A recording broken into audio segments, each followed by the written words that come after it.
This is number 1 on your worksheet, and it says, given one root, find the remaining roots. The answer to each problem will match a letter that will allow you to figure out the joke. All right, so when they say that this is a root of this, then this means that this is a factor of this polynomial. So I'm going to use synthetic division to find my other factors. So I'm going to put -2 in my box, and then I'm going to write down my coefficients. So it would be 1, 4, 1, -6. And I'm going to bring down my 1. So now 1 times -2 is -2. Add it up and I get 2. 2 times -2 is -4. Add it up and I get -3. -3 times -2 is 6. Add it up and I get 0. And remember, our last number is always our remainder. And that makes sense because if this is a root, that means it's a factor, which means it should go evenly. So now I'm going to write down my answer. If my problem started off as x to the third, that means my answer will start off as x squared.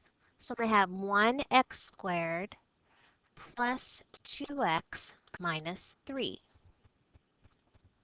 And so now what they want us to do now is I need to solve this.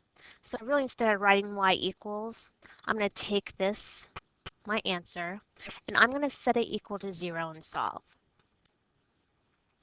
So if we can factor, we want to factor it since it's a quadratic equation, and if it won't factor, we'll have to use the quadratic formula. So let's see if it will factor. I would need factors of 3 that when I subtract them I get 2. Well, this one will factor. It's 3 and 1. Okay, my signs are different. So one's plus, one's minus. And my 3 is going to be plus since I have a positive 2.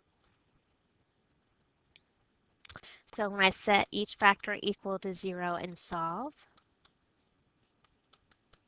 I get x equals -3 and x equals 1.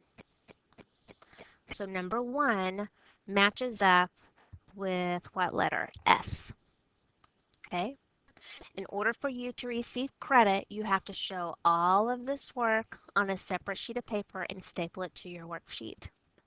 Okay, so on all of these, you're going to use synthetic division. The number that goes in the box is the number that they tell you is a root.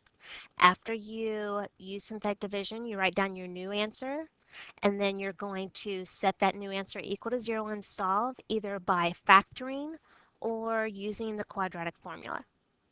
Okay, I'll answer any questions in class.